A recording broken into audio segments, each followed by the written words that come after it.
If I don't stand for bullying, if I'm against it, I should be able to stand up and say, yo, you guys, this is not right. You shouldn't be doing this to other people. Gratitude Thursdays. Maria on the mic. Yo, yo. Gratitude galore. That is how we roll. Yo, yo, yo, yo. Grateful for all, even when it's small. Yo, yo, yo, yo. Blessings some more. Gratitude in store. Yo, yo, yo, yo. Gratitude galore. Welcome aboard. Yo, yo. Welcome aboard. Hello, hello. What's up, gratitude buddies? It's a girl Maria back with another episode. And if you missed last week's episode, we were talking about what self-love is not, and we concluded that self-love is not selfish, self-love does not equal self-sabotage, and self-love does not equal perfection. And you might be wondering, if self-love is not all that, then what is this self-love that we keep talking about? And we'll go through some of the basic definition of self-love or basic characteristics of self-love.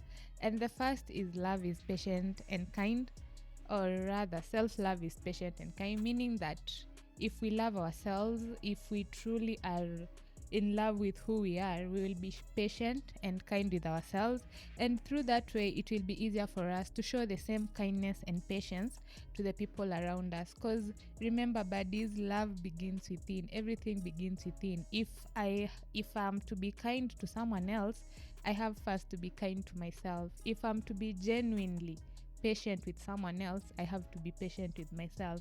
And also, self-love is healthy boundaries, and the healthy boundaries is saying no when you need to say no without feeling obligated to say yes. And this is something most of us struggle with, including me, because it's hard to say no when you need to say no. And in the long run, it might lead to feelings of guilt, whereby we feel that we've let ourselves down. So if we truly love ourselves, we'll have the capacity to say no when we and mean it without feeling like, oh, I've let this person down.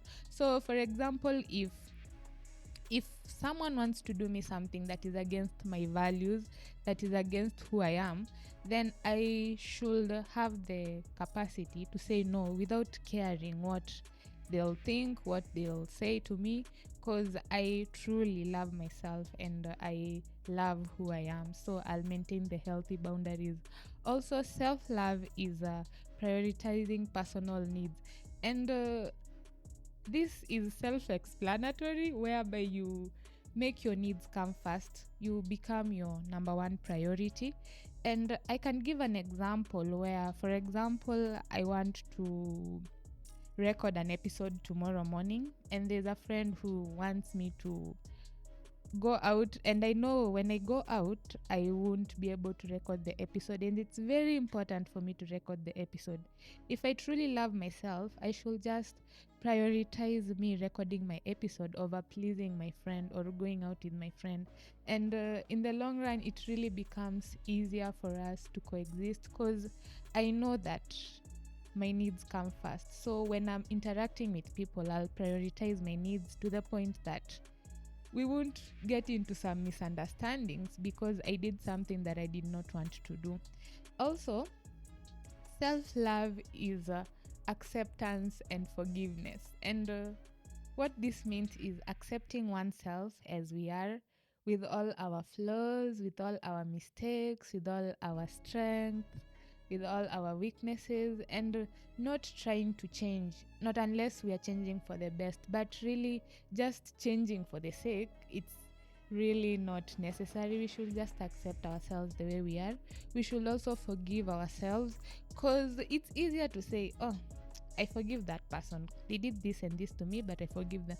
But when it comes to ourselves, when it comes to forgiving ourselves, it's really hard, and we are so harsh to ourselves, especially when we make mistakes or when things don't go our way. We can be really unforgiving to ourselves. And self-love requires us to forgive ourselves, to forgive all our mistakes, and treat ourselves as we will treat others. Because if someone came and apologized to me, they have done something wrong to me, it will be easier for me to forgive them. So why not translate the same to ourselves? We accept our mistakes and we forgive them. And this is something I struggle a lot with, because forgiving myself for my past mistakes, it's really hard. But the more I'm learning about self-love, the more I'm learning about myself, the more I'm realizing that I'm the only one who can forgive myself first. Before anyone else forgives me, I have to forgive myself, because I'll live with peace knowing that I made a mistake, but I'm over it. It doesn't bother me anymore. Life is going on as usual.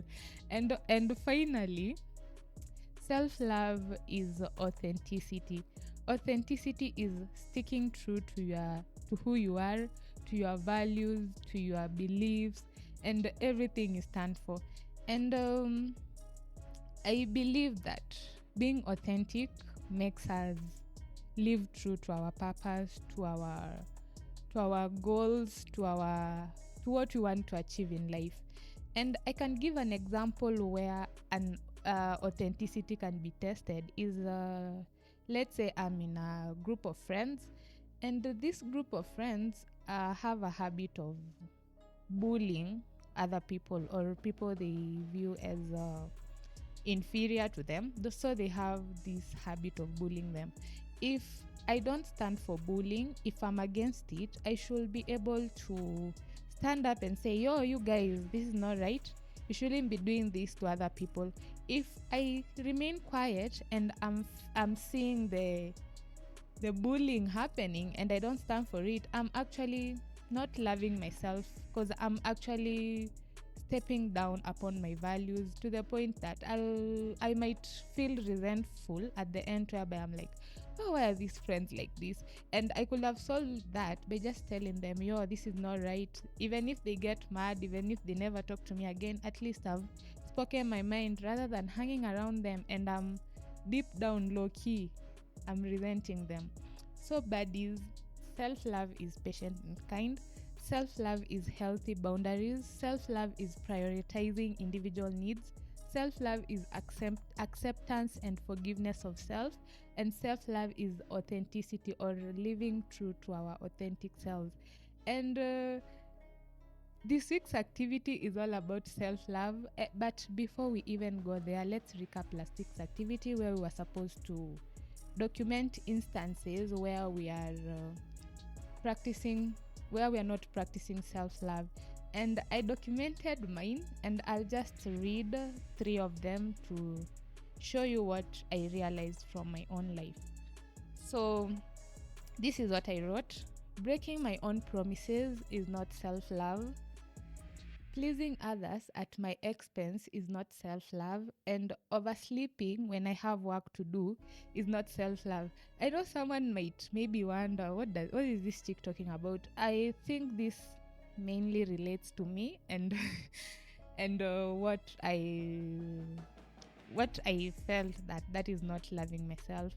And this week, we'll be focusing on self-love, as I've stated, and we'll be mainly documenting the things that we love ourselves. And an entry might be like, I love Maria because dash dash dash. I love me because dash dash dash. So by next week, we should have 7 things that we love about ourselves. And the goal of the activity is just to feel that joy of knowing that you love something about yourself, because it's hard to really know what we love ourselves without reflecting about it and documenting it down. And I'm so glad you could tune in until the end, gratitude buddies. And I want to take this chance to request you to subscribe to my channel, to like this video if you enjoyed it. And until next week, I want to wish you a lovely week filled with love and gratitude. And till then, bye bye.